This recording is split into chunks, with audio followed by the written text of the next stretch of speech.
Today, we're diving into the world of dimensional modeling concepts, which is pretty exciting if you ask me. To start off, let's talk about what dimensional modeling actually means. It's all about organizing data in a way that makes it easy to query and analyze. Imagine having your data neatly arranged on shelves versus scattered around a room, much easier to find what you need. Now, one of the key components is understanding facts, dimensions, and hierarchies. Facts are like the numerical values we want to measure or count, such as sales figures or customer counts. Dimensions give us context about these facts. For example, a sale might have occurred in a specific store at a certain time on a particular day. Hierarchies help organize dimensions into levels of detail. Let's break that down further with an example. If we're talking about store sales, the dimension could include location, store name, date and time, and maybe even customer details like their loyalty status or region they're from. The hierarchy might show how locations are grouped, perhaps individual stores under regions, which then fall under country. Another important concept is the star schema, often used in dimensional modeling. It's basically a way of organizing data into one fact table surrounded by multiple dimension tables. So imagine you have your sales facts at the center, and surrounding it are tables for store details, customer information, product specs, and more. This structure makes it easy to join all these different pieces together when querying. Then there's Snowflake schema, which is a bit more complex. It's like spreading out some of those dimension tables into their own smaller tables. So instead of having everything in one big table, you might have separate tables for geographical locations and another for product categories. This can help reduce redundancy, but may complicate queries slightly. Lastly, we can't overlook the importance of surrogate keys in dimensional models. These are unique identifiers assigned to each record in a dimension table, which helps link back to our fact table seamlessly without worrying about any changes in natural keys over time. So there you have it, an overview of some key dimensional modeling concepts: facts and dimensions, hierarchies, star schema, snowflake schema, and surrogate keys. All these elements work together to create powerful data models that make querying easier and faster for analysts and business users alike. That's all for today's lesson on the basics of dimensional modeling concepts. Hope you found this as insightful as I did. Today, we're diving into why dimensional modeling is such an important concept in data warehousing, especially when it comes to simplifying complex data relationships and making business intelligence tasks easier. Imagine you have this big puzzle where all the pieces are scattered everywhere. Dimensional modeling helps us organize these pieces so they fit together perfectly. This approach allows for faster querying of data because tables are designed in a way that reflects real-world processes, making it simple to understand and analyze. Let's start by talking about what dimensional modeling actually is. It's a method used to model data for decision support systems like databases or data warehouses. Instead of the traditional relational model, where you have lots of tables linked together with keys, dimensional models use fact tables surrounded by dimension tables. This structure makes it easy to look at your data from different angles. Now, why do we need this? Well, businesses today are dealing with massive amounts of data, and they want quick insights to make better decisions. Dimensional modeling helps because it's designed for fast query performance. When you're building reports or dashboards, you can join these tables quickly without worrying about complex joins that slow down your queries. Another key benefit is how easy it is to understand the structure. For example, if you have sales data and want to analyze by region, product category, and time period, dimensional modeling makes this straightforward because each of those aspects becomes its own dimension table. This means anyone from a business analyst to a CEO can quickly see where the high-ticket items are selling best or which regions need more attention. Dimensional models also help with scalability. As your data grows, you can add new dimensions without disrupting existing structures. It's like adding shelves to an already organized closet rather than starting over entirely. This flexibility means that as your business evolves and gathers more data, your dimensional model stays robust and adaptable. In conclusion, dimensional modeling is a powerful tool for simplifying complex data relationships and speeding up query performance in data warehouses. By organizing data into meaningful dimensions and facts, businesses gain clearer insights faster and can make better decisions based on accurate information. Today, we're diving into the world of business metrics and dimensions, which are crucial for understanding how your company is performing. Let's start by thinking about what we want to measure in our businesses. It could be sales numbers, customer satisfaction levels, or employee productivity. These measurements help us track progress and make informed decisions. Now, let's focus on identifying key business metrics that truly matter. For instance, if you're running a high-ticket item store, your main metric might be revenue per sale because each transaction is significant. On the other hand, for a small e-commerce business selling many low-cost items, tracking total sales volume could give you a better idea of success. Dimensions are equally important as they provide context to these metrics. Dimensions can include things like location, time period, or product category. For example, knowing your revenue isn't enough. Understanding if it's coming from online or in-store purchases gives valuable insights into where to focus efforts. As we explore more specific examples, consider a restaurant chain looking at their food costs. They might measure this as a percentage of sales and use dimensions like region or type of cuisine to see which areas need improvement. This way, they can address issues efficiently without wasting resources on areas already performing well. Another dimension could be customer demographics, such as age group or income level. By breaking down metrics based on these factors, businesses can tailor marketing strategies and product offerings more effectively. Let's take a moment to reflect. What metrics are most relevant for your business? How would you categorize them using dimensions? In conclusion, identifying key business metrics and their accompanying dimensions is essential for any company aiming to make data-driven decisions. By focusing on the right measurements and understanding how these vary across different contexts, businesses can better navigate challenges and capitalize on opportunities.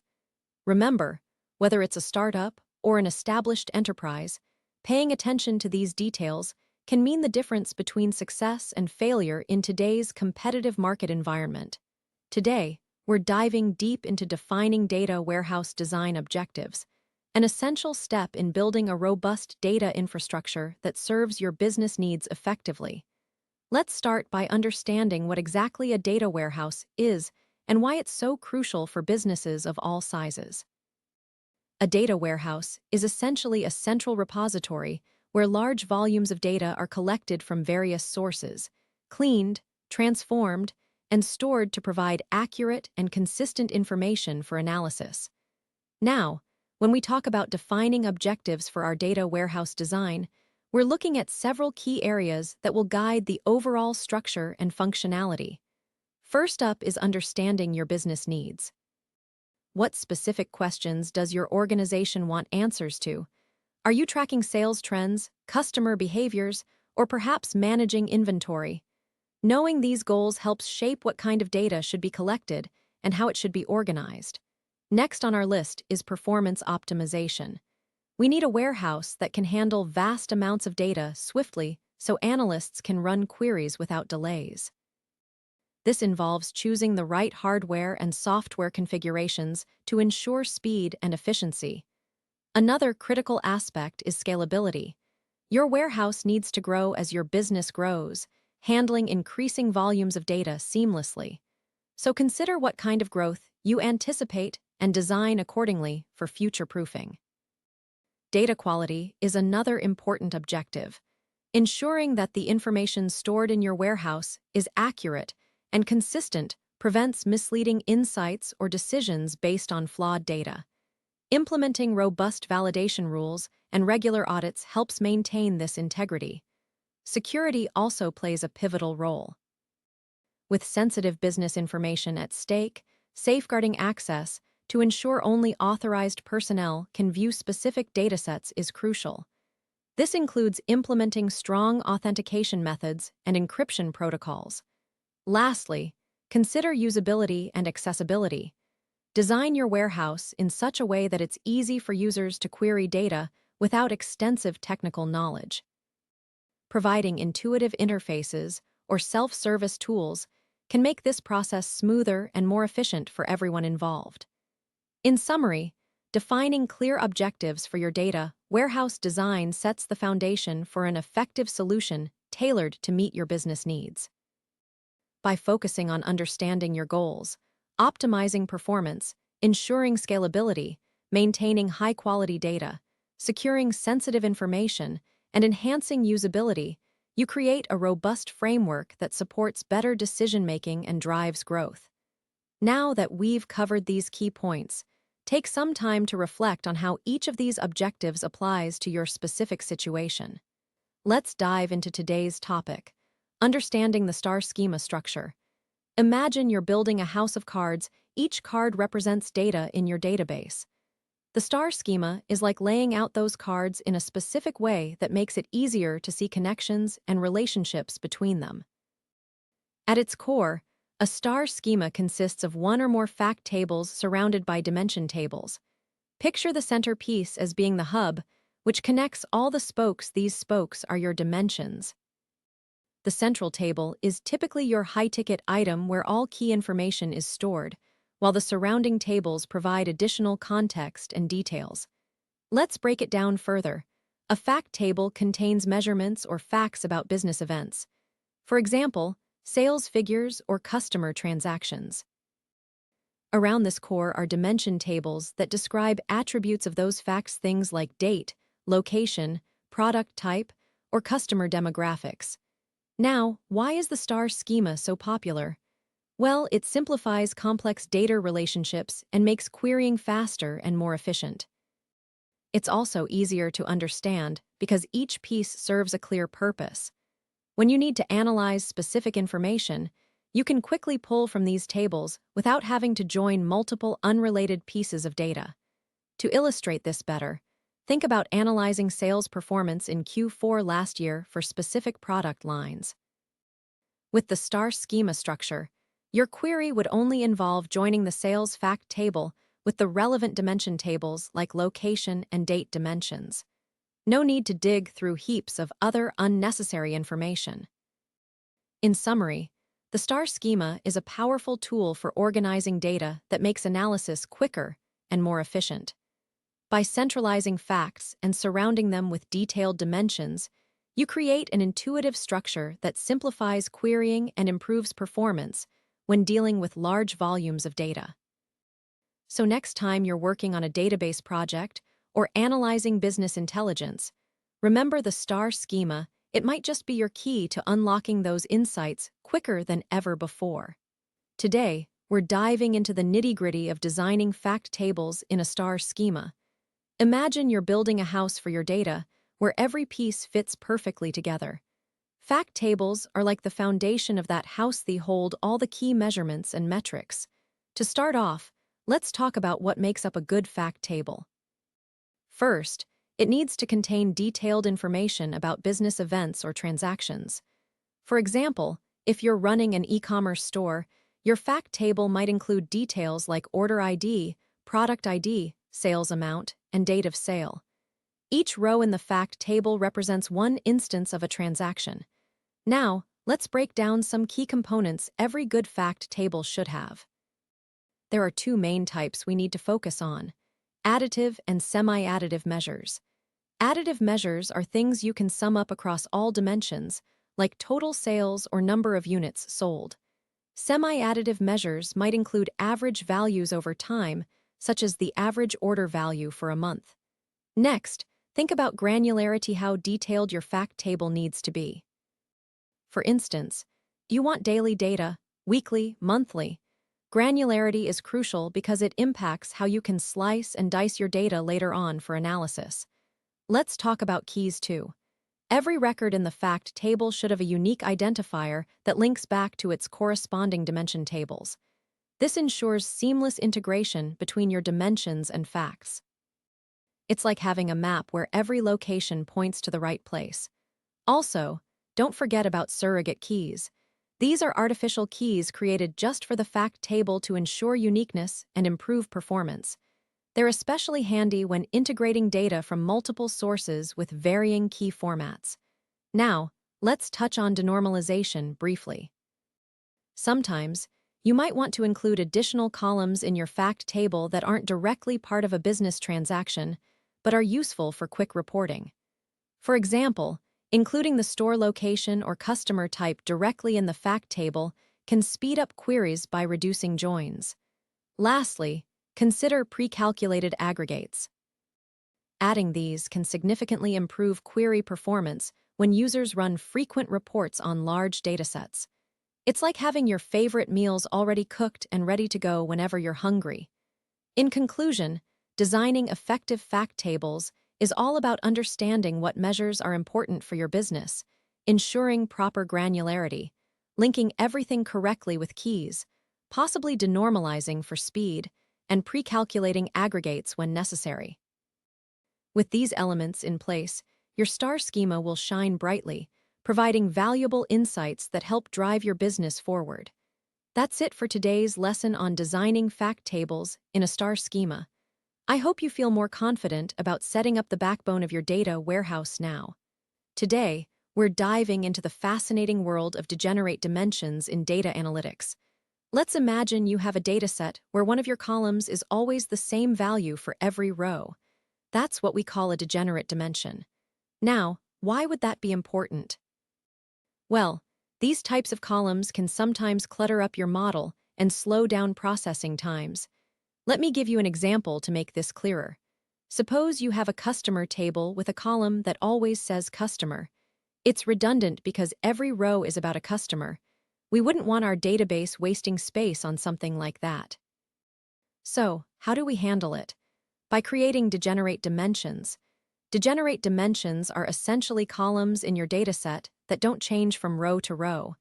They're like constants or keys that you can easily reference but might not need the extra baggage of being a full dimension table. To create one, start by identifying these redundant columns in your data model. Once identified, you can then transform them into degenerate dimensions by ensuring they are treated as standalone columns rather than being linked back to another table through foreign keys or joins. This process helps streamline your database and improves performance because it reduces the number of tables and joins needed. Now, let's talk about when this would be useful in real-world scenarios. Imagine you're working with a large e-commerce platform where every transaction is marked as order. By turning order into a degenerate dimension, you simplify your model without losing any essential information. This not only makes querying faster, but also ensures that your data remains clean and efficient. All right, so we've covered why degenerate dimensions are useful, how to identify them in your dataset, and the process of creating one. Remember, when working on your projects, always look for these redundant columns and consider converting them into degenerate dimensions if it makes sense for your specific use case. That's all for today's lesson on degenerate dimensions. I hope you found this helpful and are now ready to apply this knowledge to improve the efficiency of your data models. Today, we're diving into slowly changing dimensions, also known as SCD types in data warehousing. Imagine you have a customer database that changes over time. Their address might change, or perhaps they've been promoted to a high-ticket account. How do we keep track of these changes without losing the history? Well, there are several types of handling slowly changing dimensions, and each has its own unique way of managing this challenge. First up is Type 1, where you simply overwrite old data with new information.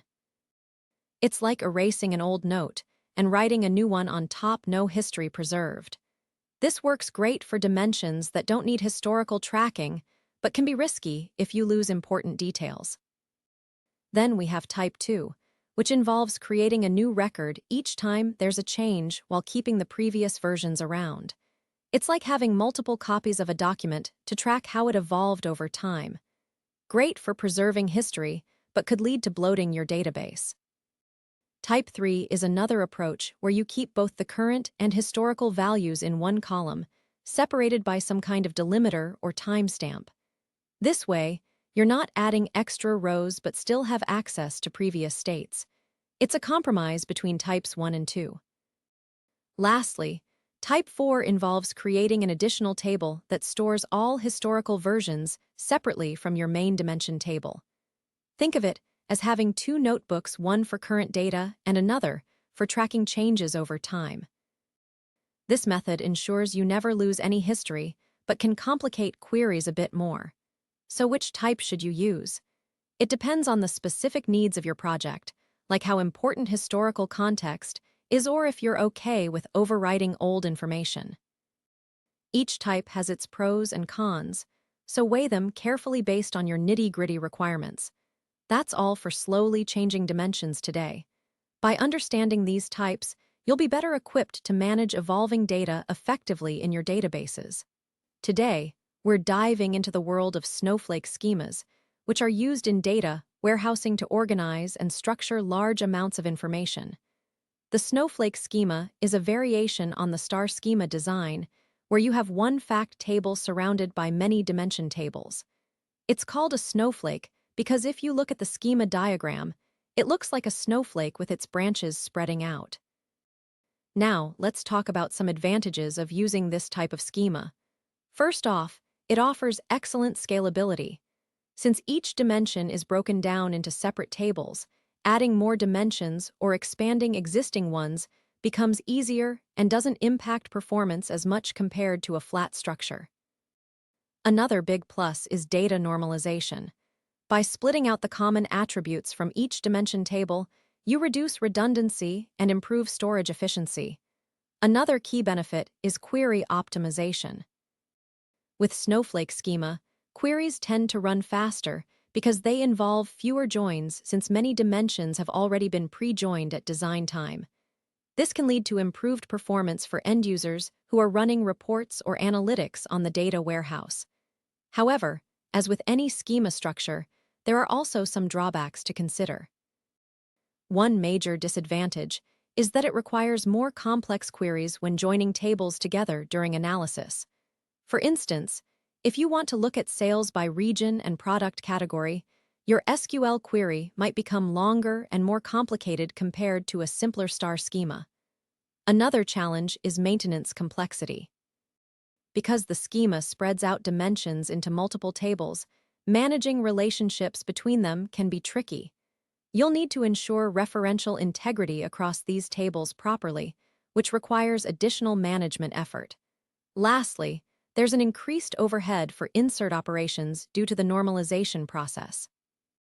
Every time you add new data, it needs to go through several steps involving inserting records into various dimension tables and then linking them back to the fact table. This can slow down insertion times compared to a less normalized schema design. So in conclusion, while Snowflake schema offers excellent scalability, query optimization, and improved storage efficiency, it also comes with challenges such as complex queries, higher maintenance requirements, and slower insert operations. It's important to weigh these pros and cons based on your specific data warehouse needs before deciding whether this is the right schema design for you. Today, we're diving into the world of dimension tables and exploring how to implement hierarchies within them. This is an essential skill for anyone working with data, warehousing, and business intelligence tools. So let's get started. First off, what are dimension tables? They're essentially collections of attributes or descriptive information about entities in your database. For instance, if you have a sales table, a corresponding customer dimension table might include columns like customer ID, first name, last name, and location. Now, hierarchies come into play when these dimensions represent categories that are arranged in parent-child relationships. Think of product categories, where electronics could be a parent category, housing subcategories like laptops or smartphones. Implementing such structures helps users drill down to specific levels of detail when querying the data. So how do we set up hierarchies in dimension tables? Well, Typically, you'd start by designing your schema with appropriate keys linking parent and child records. For example, a product category ID column might reference another table that lists all categories and subcategories. This way, when you query for specific product information, the system knows which level of detail to return based on these hierarchies. But wait, there's more. We also need to consider denormalization techniques to make our queries faster and more efficient. By duplicating some key fields at each level of hierarchy within a dimension table, we can reduce join operations during query execution. It's all about striking the right balance between storage space and performance. Lastly, don't forget to test your hierarchies thoroughly with sample data sets to ensure they're behaving as expected. This includes verifying that parent-child relationships are correctly established and that queries return accurate results across different levels of detail. So there you have it. By implementing hierarchies in dimension tables, we've made our databases more flexible and powerful for users to explore various granularities of information. Today, we're diving into the nitty-gritty of measures in data analysis, specifically how to tell additive from semi-additive from non-additive measures. So let's get started with a simple question. What exactly are these types of measures? Well, an additive measure is something that you can sum up across different dimensions or hierarchies without losing its meaning. For example, if we're talking about sales figures, adding them up over time makes perfect sense. Now, semi-additive measures are slightly more complex. They remain additive for some dimensions, but not others. Let's say we have a stock inventory measure. It would be additive across locations, but might reset each month or quarter when you look at it over time. So in this case, adding the current month's inventory to last month's wouldn't give us a meaningful total. On the other hand, non-additive measures can't simply be added together without losing their meaning entirely. These are often ratios or percentages that don't make sense when summed up across different dimensions. For instance, if you have a percentage of sales for each product category, adding those percentages won't give you a meaningful total. So how do we differentiate between these three types? Well, the key is understanding what happens when you sum them up. If it makes sense to add them together no matter which dimension you're looking at, then it's additive. If it only makes sense in certain dimensions, but not all of them, that's semi-additive. And if adding them up doesn't make any sense whatsoever, then we're dealing with a non-additive measure. To really grasp this concept, let's consider an example scenario where you're analyzing sales data for different products across multiple stores and time periods. Sales figures would typically be additive. Eating up the total sales from each store gives you the overall sales figure, no matter what period you're looking at. But if we were considering inventory levels, which might reset monthly or quarterly due to restocking practices, then it becomes semi-additive. Understanding these measure types helps us build accurate and meaningful reports and analyses. For instance, when creating a dashboard that shows both total sales and average daily sales per product category over the past month, knowing whether those measures are additive or not ensures your calculations are correct and give you reliable insights. So there you have it. We've covered how to identify and differentiate between additive, semi-additive, and non-additive measures. Keep this in mind as you work with data analysis tools like Power BI or Excel. Help you ensure that the numbers you're working with make sense and provide accurate information for decision-making. That's all for today's lesson on measure types. I hope this gives you a clearer picture of how to handle different types of measures in your data analysis projects. Let's dive into choosing the right granularity for your fact tables. Imagine you're building a house. Every part needs to fit perfectly together to make it strong and functional. Similarly, when we design our data models, getting the correct level of detail in our fact tables is crucial. First off, what exactly do we mean by granularity? Well, it's all about how finely or broadly we measure things. For instance, if you're tracking sales, would you want to record each individual transaction or summarize them daily, monthly? Let's start with a basic example. Say you have a high-ticket item that sells occasionally, like a luxury car. You might consider recording every single sale in your fact table because these are infrequent and significant events. On the other hand, if you're selling smaller items in bulk, like groceries or office supplies, it might make more sense to summarize sales by day or week. This way, you're still capturing enough detail without overwhelming your database with too many rows.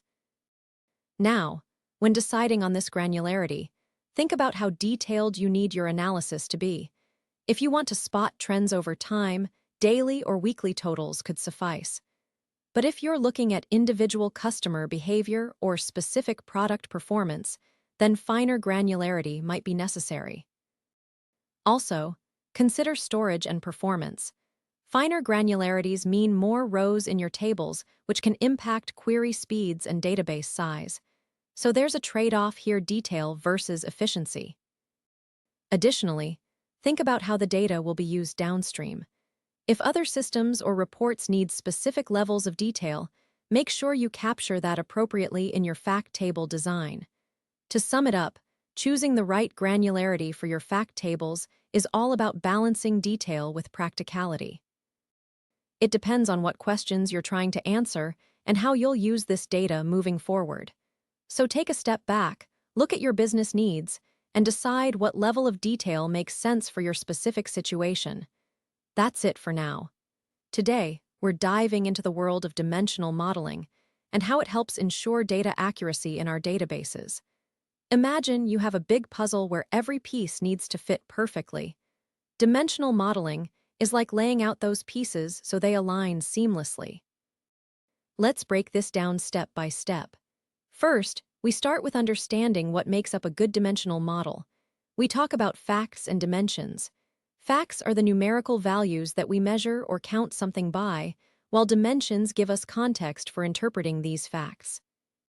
For example, if you're selling products, your sales amount would be a fact, but the date of sale, product category, and customer type would all be dimensions. Now, why does this help with accuracy? Well, when everything is mapped out in a logical way, it's easier to spot inconsistencies or missing data. Let's say we have a high-ticket item that suddenly drops in price without explanation.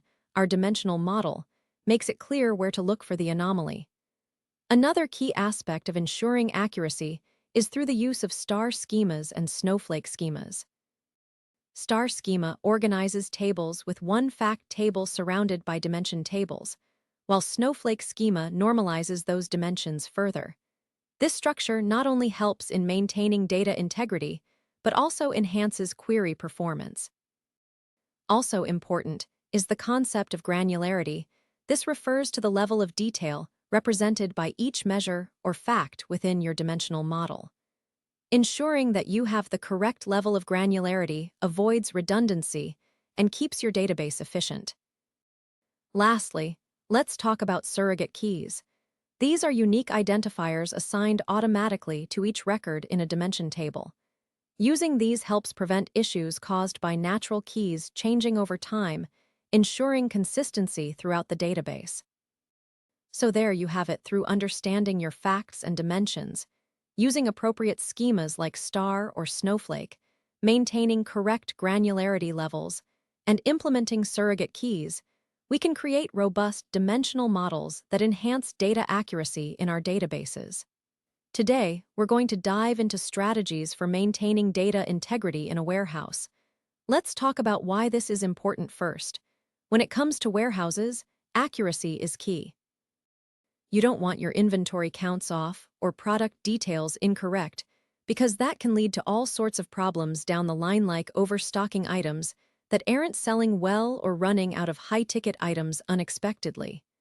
Now, let's break down some key strategies you can use to keep things accurate and up to date. The first thing we'll talk about is regular audits. These help identify discrepancies early on, so it's good practice to schedule them periodically. Next, implementing robust data validation rules is crucial.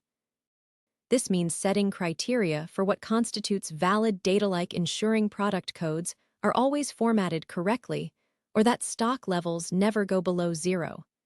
Another important aspect is using reliable hardware and software tools designed specifically for warehouse management. These systems can help automate many of the checks you need to do, reducing human error. Also, consider investing in barcode scanning technology. It's fast and accurate compared to manual entry methods. Speaking of people, don't forget about training your staff on these processes too. Make sure everyone understands how important it is to enter data correctly from the start. Regular refresher courses can help reinforce good habits over time. Lastly, leveraging cloud-based solutions for backup and recovery can provide an extra layer of protection against data loss or corruption. This way, even if something goes wrong locally, you have a recent copy stored safely elsewhere. To wrap up, maintaining data integrity in your warehouse isn't just about preventing mistakes, it's also about creating a reliable foundation for making smart business decisions. By implementing these strategies and continuously reviewing their effectiveness, you can ensure that your inventory management remains accurate and efficient over the long term. Today, we're diving into the world of conformed dimensions in data warehousing. Imagine you're putting together a puzzle where all the pieces fit perfectly because they were designed to work seamlessly with each other. That's what a conformed dimension does for your data warehouse. A conformed dimension is essentially a shared, consistent view of a measure or fact across multiple business processes and systems. Let's start by understanding why we need these conformed dimensions in our databases. They help ensure consistency and accuracy when linking facts from different parts of the business. For example, if you're tracking sales performance over time, having a consistent way to represent dates ensures that all your data points align perfectly without any discrepancies. This means no matter where you look for information about sales or orders, the date format remains uniform. Now, let's talk about how these dimensions are created and maintained. Typically, conformed dimensions are built from common elements like time periods, locations, products, customers, and so forth.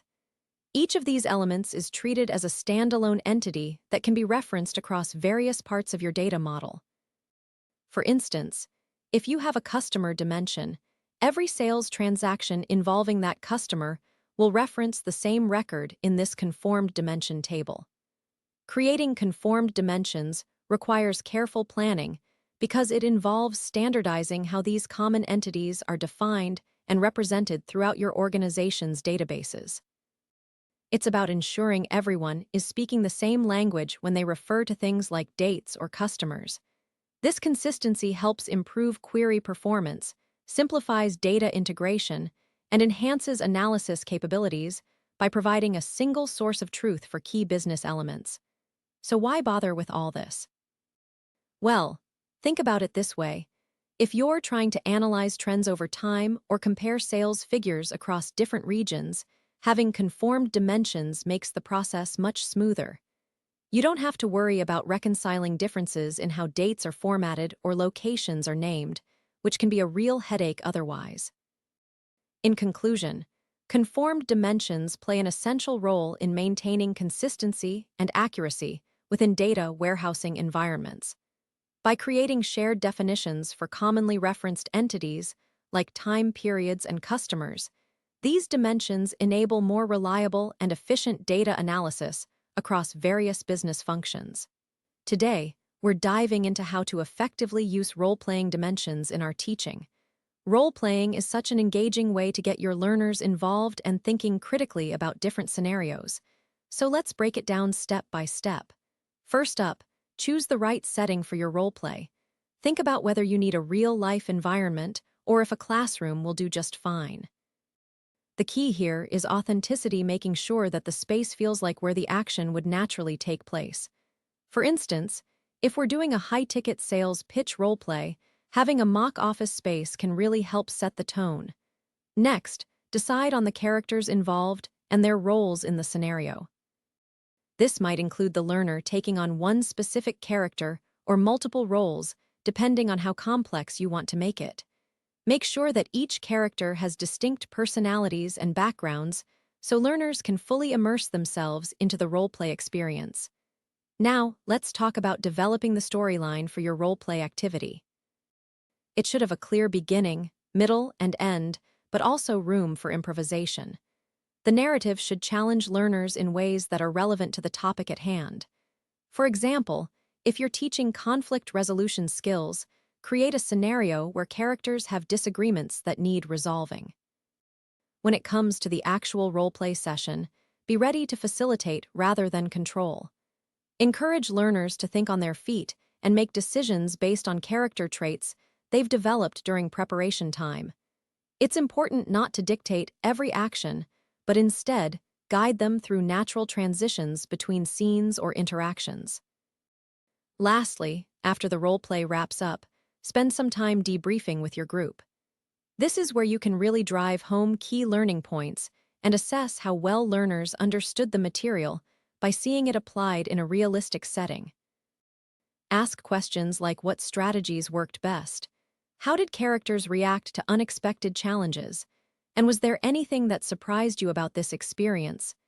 In conclusion, using role-playing dimensions effectively requires thoughtful planning, but yields incredibly rewarding results for your learners. By creating authentic settings, diverse characters, engaging storylines, supportive facilitation during play, and thorough debriefing afterwards, you'll set the stage for impactful learning experiences. Remember to have fun with it too.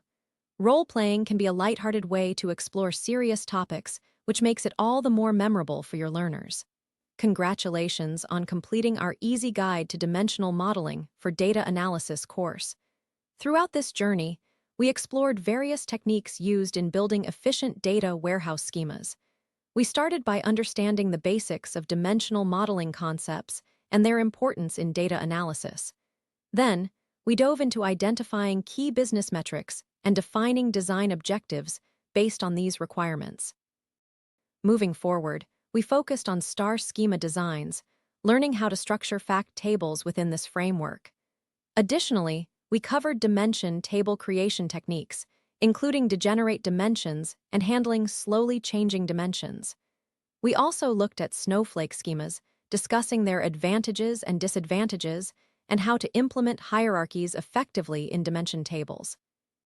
Next, our attention shifted towards fact table design considerations, such as differentiating between additive, semi-additive, and non-additive measures, along with choosing the right granularity for these tables. Ensuring data quality and consistency was another crucial topic we covered, exploring strategies for maintaining data integrity within a warehouse environment.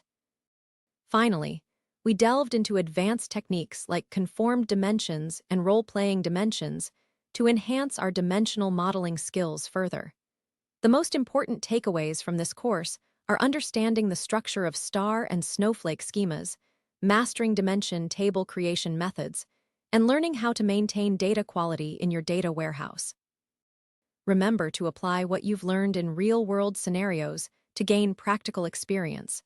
Whether it's designing a fact table or implementing hierarchies in a dimension table, every step counts towards building an efficient and robust data warehouse schema.